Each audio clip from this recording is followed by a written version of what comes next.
Good evening, everyone, and welcome to the Nick Delinski Show. This is Scott Kerker, along with Metamore head coach Nick Delinski. Coach, hard to believe last week was week 9 already. Yeah. We talk about it all year, but how quickly it moves. But, regular season's over, so season number 1 is done, and time to start focusing on the playoffs, and let's play as many weeks as we can. Week 9 for you, a pretty tough opponent. Dunlap Eagles came to town. They had been on a 2-game losing streak. They were still a pretty solid football team. Yeah, I talked to one of their coaches, and they were pretty disappointed in how they came out against Morton. Obviously, they came out with a little bit more zest for us this week. But you look over the last 3, 4, or 5 years, it's a one-score game between us and Dunlap, just about every time.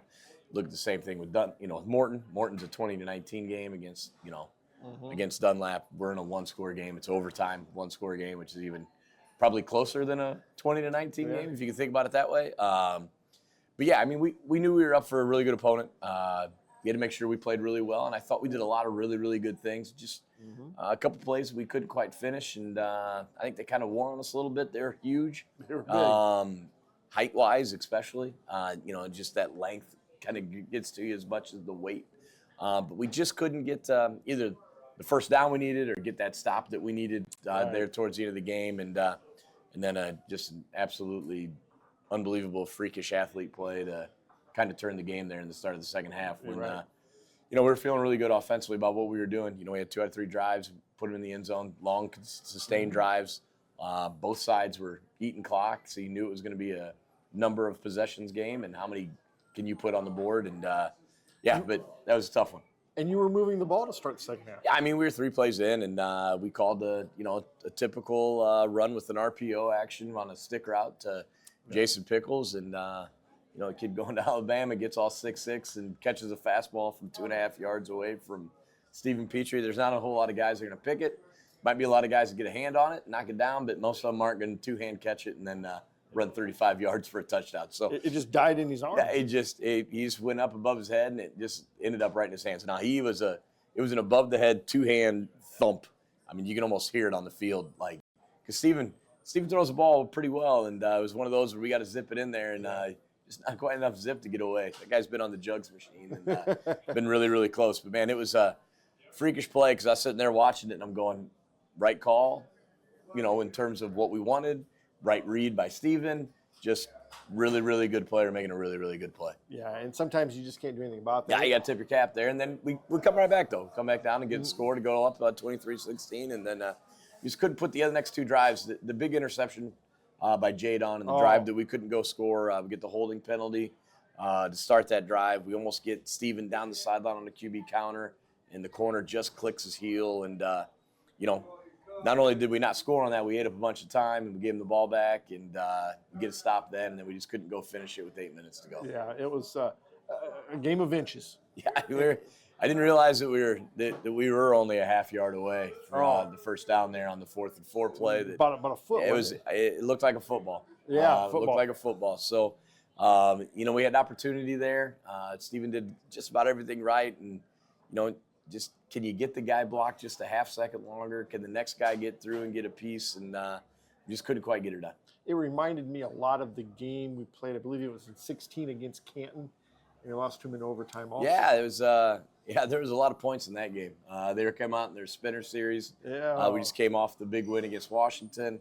It was homecoming, and we scored a lot of points, but they scored a lot of points too, and we just couldn't quite get that one as well. And that one, if we get a first down, we can salt the game away. And we ended up being really close, but just a little short. And then the other team went down and tied it and went overtime. Yep, and it's very, very reminiscent of that same situation. But yeah, we were just, some people we weren't thinking about punting there. We're across midfield. We're trying to take the ball, and we knew that if we got the one more first down, then they're going to start thinking about using their timeouts. And then even if we don't get the first down, the next one, now their timeouts are used up, and it changes the whole drive for them. And, we got the ball at the 39 of a first down, and then, we knew there were 2 more first downs from there from finishing it. And getting that second one. But, getting the first one, Mark Asherman was a great run on third and eight to, yes. break a tackle and got a little misdirection, and he was able to, slip a tackle. And Mark's been really good for us. And, for sure. And that's a big-time run and a big time. For sure. He's been really good. I thought you had a lot of players make plays. Pickles made some big plays. Mm-hmm. Of course, Jadon made some big plays. McMillan made some nice plays. Yeah, I mean, and so did Petrie. It's just one of those games where you're playing a team that's pretty equal to you, and you just got to make enough plays, or your secondary people have to make enough plays to give you a chance to win. And Sutter only had one catch against us. On the other hand, though, he had one catch against us to house it for 6 points. Yeah. And if you told me that, after 2 years that a kid going to Alabama had 2 total catches or 3 catches against us in 2 years, I'd feel really good about our chance to win. But he scored 12 points, all of them on defense against us. Yeah. So that's so in terms of where he's going to go do in college, be an offensive guy, he's been a pretty impactful guy for us defensively. Yeah, I'm sure Stephen Petrie doesn't really. Yeah, he's probably see that one. No, really. you see that one. Got him in the face, and then he fixed one off of him. And it's kind of similar situations in the game, or field position wise. But it just is one of those that are there some calls that I'd like to have back? Yes. Do we have some plays defensively and offensively that our kids would like to make a play? But I'm sure Coach Caslett and those guys are saying, boy, there's a couple plays earlier in the game that, if we had made this call or we did this, then we wouldn't have been in overtime to begin with. So good news is we talked about it in film, that the mistakes that we made Friday night, we get a chance to fix. But moving forward, you make a mistake, there's very few chances to fix it because you'll be turning your gear in. Yeah, and it's you lose now and you're done, like you said. Yep. I thought that in that game, though, too, I thought, a lot of people say, well, they were killing us or gashing us with the run. They were awfully big up front. Yeah, I mean, we made some adjustments and, it's kept, but they're good. I mean, like, good teams find some windows, and still was 23 points, right? They really scored 16 points defensively against us till overtime. They had the one run there early in the first quarter, second quarter, whatever it was, they had the long run there for 30 yards for the touchdown, heading north. And, yes. But after that, the problem was, though, they were kind of in that point when, the biggest worry that was we were going along, they scored there at the end of the half, or at the end of the second half to take the lead. Their 5 yards were easier than our 5 yards were at the end there. And Jadon a little dinged up with some calf cramps and, didn't know exactly where he was for overtime. And but even watching the overtime, we run the little swing pass out to Jadon, and Steven, who's probably 9 out of 10 times putting it right in the right spot, kind of puts it behind him, slows him down. But you watch on film, we got 2 guys in really good positions with angles. He's probably going to outrun the inside guy, and we got a chance that we go put that in, but instead we don't. It's 3rd and 13, and 3rd and 13 in overtime is a challenge. 4th and 14 or 4th and 13 is even a bigger challenge. So we did what we could in that spot. Maybe a better first down call might have been different. Trying to find a little different second down call. We go back and look at things, but we're trying to play to our best players there in the overtime, and we just didn't quite get it done. Yeah, there's a lot of things in there, but overall, I always, there's a little part of me that dies every time Metamore loses. I know that feeling. Yeah. But it was a really good football game, and I thought your kids played really hard. And you can't say, well, we screwed this up. There was none of that. Yeah, I mean, our kids play hard, and we know that, and they care. And there was no, putting their heads down after overtime. Everybody in the huddle was like, all right, let's go put this in. Let's get to a second overtime, or let's go for 2 to go win it, which is probably what we would have done. So there wasn't none of that. And there wasn't any, back talking, and they're bickering at each other about, hey, we got to get better to do this, blah, blah, blah. None of that happened. Jadon gets a little dinged up here and there. I think the next kid steps up. It's Braden Bittner now covering Sutter, and Jason Pickles is going to go cover number 1. And everybody knows their role. And they did a nice job. Yeah, I mean, we step in there, and you do what you're supposed to do. And Mark, it's 8 minutes and 20 seconds to go, and we're trying to run the clock out. And there's Mark Ashman, a sophomore, in there.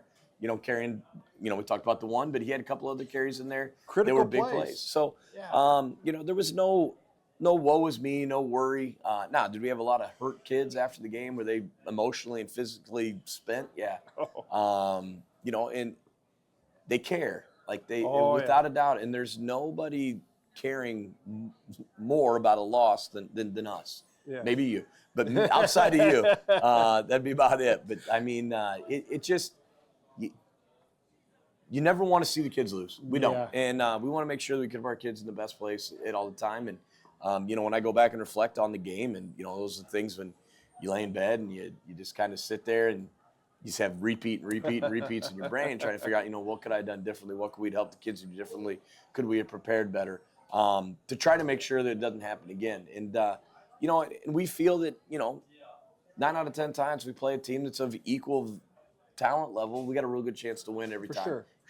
Can we get our kids in the right spot? And, we just couldn't quite get them over the hump, Friday night. And if we get up 2 scores, boy, it changes the game in a hurry. And we just couldn't get that second score. Either, the repeat of, where we deferred, we scored right there before the end of the half. We get the ball to start the half. You try to win that middle 8, or in high school, probably it's a little bit more than just the middle 8 because there's 6-minute quarters.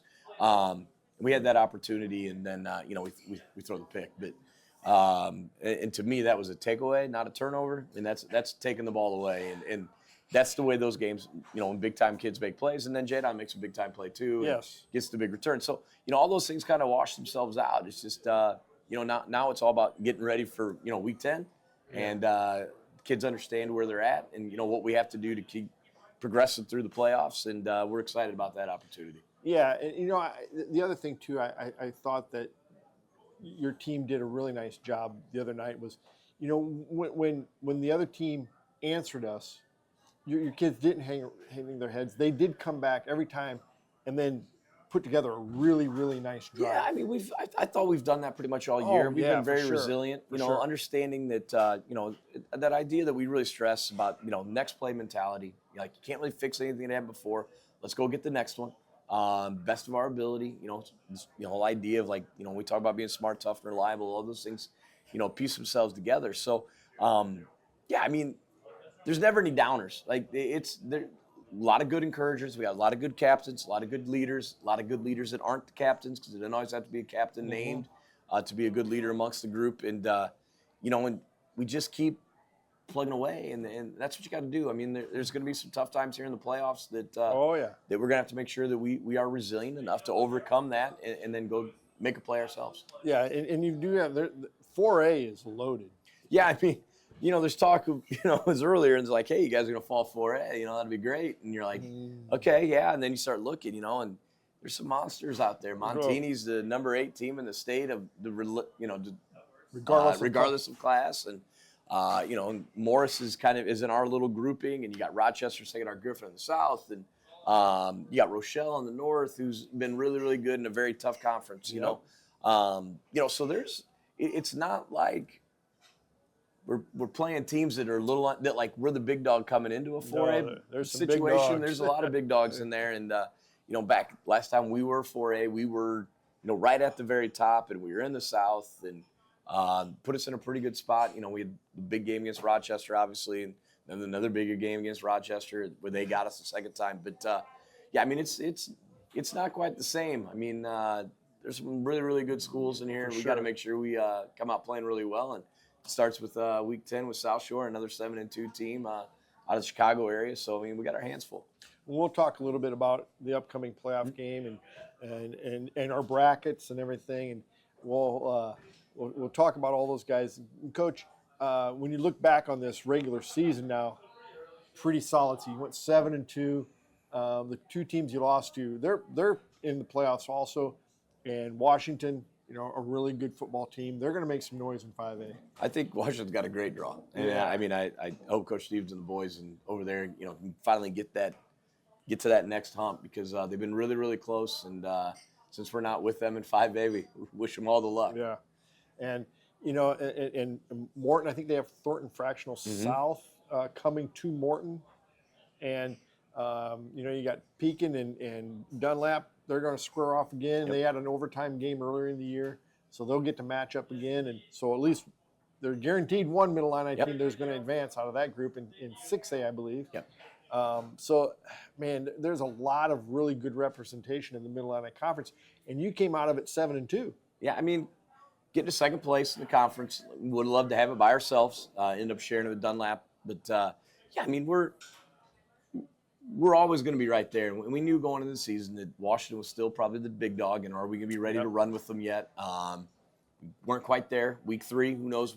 As the season contributes, who knows? Yep. But then we knew, and we talk about this every year, that it's us, Dunlap, Morton, Pekin, kind of all fit into that same realm, and we just beat up on each other, and it's and it's not unusual that we beat a Pekin and Morton, and a Morton beats a Dunlap, and the Pekin, or the Pekin beats Dunlap. Within that grouping, there's just not a big gap between us. No. And I think that's the big thing that we need to understand is, what are we going to do to get that win? And not be disappointed. I mean, frustrated. Oh, yeah. But know that you have to come back and get back after it. And but 7-2 is kind of not where you want to end. But when you overall reflect upon what we had and overcame some different injuries along the way to get here. I mean, successful, yes. Is there plays out there that we would love to have back to improve that record from a 7 to an 8? Absolutely. But you can't fix those. We can only look forward. And that's what makes it. You build some character with that, and your kid. You lost Washington. The next 5 weeks after that, you played some pretty darn good football. Yeah, and I mean we've had some really good performances by kids. Oh, Jadon with the big game against East Peoria and the playoff atmosphere type game, a game where we felt we were better. But Morton, make the adjustment. He goes off the first half and has a huge game, and Stephen Petrie's been Stephen Petrie, right at 1,000 yards passing, which, people are like, well, you guys never throw the ball, but we're sitting right at 1,000 yards, and he's got about 1,200 yards of total offense, give or take. Yeah. And Jadon's sitting just under 1,000 yards and missed 2 games, and he's got another 150 yards receiving, and we've had some real, Kylan McMillan and Braden Bittner have been really, really solid for us out there, and then Jason being a junior is done just about what we thought we would do. We don't throw it a ton in terms of numbers, but our yardages are pretty big when you're averaging about 22 yards a completion. Yeah. That's what we're trying to do with our offense. So those are the things that when you go back and you reflect upon stat-wise, but more just development of kids, character, growth, how we performed on the field, and then defensively, like Caleb Morrison moving to middle linebacker this year for the first time, and really played really well, and Remy Lemkeman, who's just kept getting better each week. Yeah. And, those sort of things. We've talked about Sam Barbarinus and a couple of the juniors, and Caden Puntoni, who's a junior that came out of nowhere. We've always kind of known, and he just kept fighting. And then, he's like, you can't take me off the field kind of thing. He's just playing so well. And, so there's a lot of growth that we've seen that this year is in the regular season has prepared us for where we're at now. Yeah, for sure. And there's been a lot of kids that have just kind of come around and really improved from week 1 to now. And that's a symbol or you see that in good programs. Well, we think we coach well. Yeah. We're coaching kids to get better, and we don't focus just on the ones that need to get better, that are at the top of the batch. You just never know when your number's going to be called, so we got to make sure. Tony's the prime example. Exactly, and Jackson Backus was starting early in the year, and he got a little sick, and then Caden came in and just like, nah, it's my job, and I'm going to take it. And now they've kind of been on a rotation a little bit, but it's just we try to coach all of our kids to give them the opportunity to get on the field when they can, to really, really excel to the best of their abilities, and that's what our job is from 1 to 120. We're going to address, I think, 97, 98 kids for the playoffs because we brought up freshmen. And, so those are exciting things for us because I think that keeps building for the future. And for sure. Like today, we had 3 offensive huddles going against 2 scout team defense. We had 66 kids that were involved in football activities today. At the same time, with probably another 30 that were rotating in and out. So we're just trying to make sure that all those kids, 1, enjoy their experience in football, and 2, if you're going to be with us, we're going to try to make you better. And we've had a couple freshmen that have just jumped out there, and it gets pretty fast in a few times. Yeah. So, but no, they haven't shied away, and so that's encouraging to, they're filling a role, and that's how you build a program. And you mentioned all these players. You didn't even start to mention your offensive line, who has really come a long way. Yeah, we've been really pleased with those guys, and Jeffrey Reyes to. Jeffrey, then to, Evan Groves had a great year after the surgery and way ahead of schedule, which has been great. And Owen Cabell, Riley Blue, and Logan Graff, those 5 up front have been really, really good. And, Elijah Edwards has come a long way as a tight end and done some really, really good things. And, that leaves us, Caleb Morrison at the wing and Zeke Brevard, as our H-back guys that have done can really block. And Caleb's a two-way guy that probably, in the end, has probably been on the field more than anybody else in our program. So for sure, yeah. Excuse me there. Thought I was going to have to get the Heimlich out or something. No, I look at your offensive line though, and what I heard early in the year that it was going to be a work in progress, and by the end of the year you might be pretty good. But they came along a lot further, a lot quicker than. Well, we had to get them there in a hurry, right? Week 3, week 4 doesn't leave a whole lot of room with probably the two teams that we thought were in the top 3 of the league, which ended up being right there with us, Dunlap, Morton, and Washington. But no, I mean, we thought that there was some skill there, and Jeffrey Race has got really good feet. Logan Graff's a big guy, and like you're trying to figure out, well, where do we put them to make them most successful? And one with a big side and kind of a quick side, and not that we'd ever call them that, but that's what it turned into in terms of Jeff and Evan being together, and Logan and Riley. So you've got your big side and you got a pull side, but they can all do everything, and that's you start off by doing what can they do best, and then move them along to keep developing at all levels. Yeah. So yeah, your team's kind of rounded out, and the thing of it is you get a lot of sophomores out there. There's a lot. I mean, there is, and that's kind of unusual. We got some really high-end seniors, and we got some really high-end sophomores. We got some juniors that are filling in. Yeah, I mean, in terms of what the future is, I don't want to talk about that yet or think about it. No. But no, we're encouraged by those guys, and they've had a real good year for us. Are they really sophomores at this stage? I mean, they've played 9 games, so I guess technically they're out of their sophomore year and they're beginning their first junior year. Coach, why don't we take a break? When we come back, we'll name the player of the game last week, and we'll talk a little bit about your upcoming game against Chicago South Shore, and maybe a little bit more about the other teams in the bracket. Sounds good. Welcome back to Nick Delinski Show. And again, before we go on, I want to thank Jake and Sarah Atkins for allowing us to do this down here at the grill. Appreciate them and everything they do.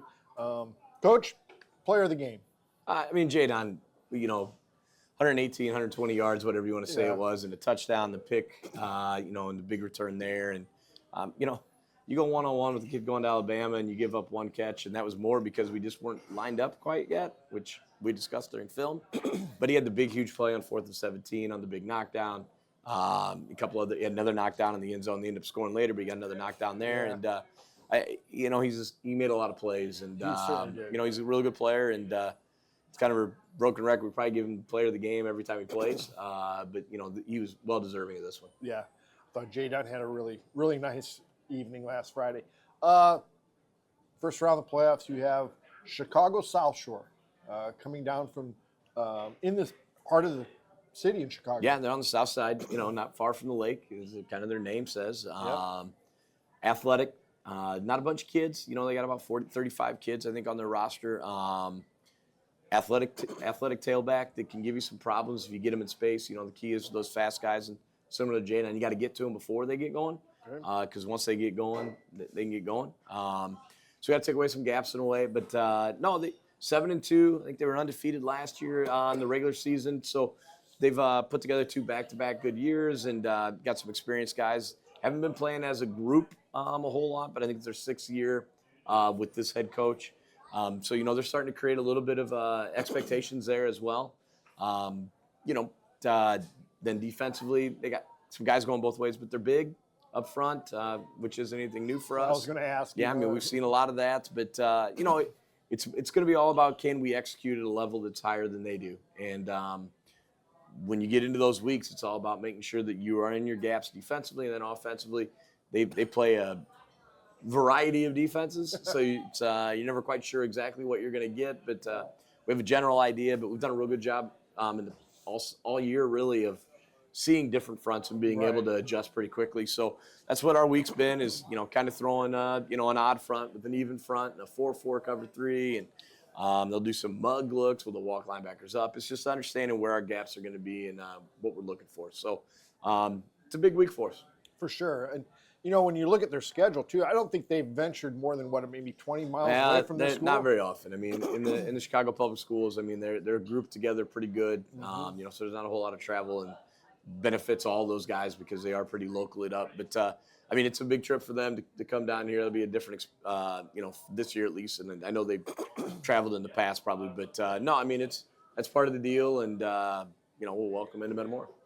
So that'll be Saturday at 1:30. Saturday at 1:30 kickoff. We'd love to have you there. We'll have you there. I know you'll be there. Yeah, for sure. We'd love to have as many people there as we can. We need to have a big crowd, and hopefully we can fill up Malone Field again. And that'll be a really nice Saturday afternoon. I think it's supposed to be decent out too. Maybe a little cloudy, but looks like temperatures will be 50, mid-50s, and it's 1:30 in the afternoon. So perfect football weather. Usually it is, yeah.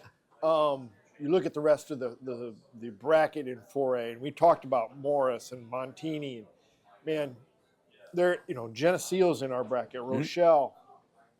There is a lot of named schools with a long history of football in 4A. There's a lot of who's the public schools, that's for sure. Sure. Starting with us and Morris for the most part. Yep. Rochelle's been right there, and they're usually a quarter finalist. Geneseo's got their fair of championships along the line, and but within our group, and then Macomb and Hillcrest is an interesting one. In our bracket too, and Hillcrest, which is on the higher end of 4A, plays a lot of bigger schools, and then Macomb on the other end plays a lot of smaller schools. So that's an interesting see what happens there. At Macomb, and a Geneseo Rochelle, an old NCIC matchup. For sure. Those are the good old days, and. Not that they played over very often because they're on the other side, Right. So when we were at Princeton, we got to see plenty of Rochelle. We didn't see Geneseo, which wasn't a whole lot of fun seeing Rochelle at that point. But yeah, I mean, there's some big names down there, and then you go up to the north, and it's Montini's, and going to find a way. Peoria Notre Dame's up there, and so there's some things we got to have to work through. But it's one game at a time. But we feed into the winner of Morris and Woodstock, and that would be the next round, and Morris wins, it's a travel to Morris. If Woodstock wins, it's a travel to Woodstock. So as long as we got to get our win, we'll be on the road week 2 for sure. And you look at that. I believe it is Rochelle and Geneseo first round, right? Yep, they have. So that's Kyle Kissick, and I can't think of the name of the coach at Geneseo. He's new. He's from what Prairie Ridge. Prairie Ridge, yep. He was the defensive coordinator there for a while, and he's kind of a resurgent. A little bit. I mean, there's still a little bit of their traditional Geneseo stuff, but they're doing some different things offensively too. I mean, Prairie Ridge was, famous for their zone or their veer and midline and outside zone, their stuff, So I don't know. I haven't watched much film. I know that, John Schlemmer plays with Sterling, and they got him this year. Yep. So I don't know exactly, but we did play him in a JV game, and and you just never know, like, what is correlating between your JV and your varsity. We're pretty close, and I'm going to assume Geneseo is too. But they were a lot of under center double dive and doing a lot of their traditional Geneseo stuff. So it'd be interesting, but that would be down the road. But that's a first round matchup that'll be exciting. There'll be a lot of people in Geneseo, that's for sure. That was an old school matchup. You're going to see a lot of wing T double dive in that game. Be over in about an hour, won't it? It won't take very long, that's for sure. And then they're looking at whoever gets that win there when they take on the winner of Macomb and Hillcrest, which, would feed into our quarterfinal. It was kind of nice to see that Green Bay helmet on Malone Field again, wasn't it? Well, sort of, as long as we get the win. We got the win. That's all that matters. We looked good, too. I said, beating Geneseo any way you can is a good day. And I know that for us old-timers, it means a little bit more than probably the rest of those guys. The kids probably walked off going, who's Geneseo and why did we play the Green Bay Packers? Yeah. I don't know if they have a whole lot of knowledge of the history of where it was, but it's been a while since we played them, and that's part of it. And but no, it was great that they could come down for sure. to get a JV game. But they and they was a good team. Yeah, and JV ends up 6-3. Freshmen end up 4-5. So there's a lot of bright things that came out of the underclass schedule this year as well. For sure. Coach, good luck Saturday, and we'll see you at Malone Field at 1:30. We'll do our best, man.